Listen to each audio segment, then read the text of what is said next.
How to set up your fitness app for the first time. Hello everyone, welcome to this channel. I'm here to help you out today. So without any delay, let's get started. Now in order to set up your fitness app, first of all launch the Google Play Store application on your device and search for any fitness app. So as you search for fitness apps, you'll be able to see there are millions and hundreds of apps. So you can simply select whichever you feel is going to be more convenient for you to use. So I'm going to simply launch the Google Fit application, and as you can see on the screen, I've already installed it as well.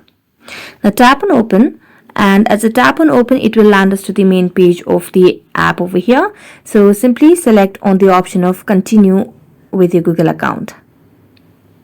As you tap on your Google account and continue, it will land us to a new page where it will simply ask you about your own self. So you can simply mention your gender, birthday, weight and height. Tap on next, then tap on turn on for track your activities. Give that access over here, and as you do that, it will simply land us to the main page where you'll be able to see your daily goals. You can set it, your weekly target and so on.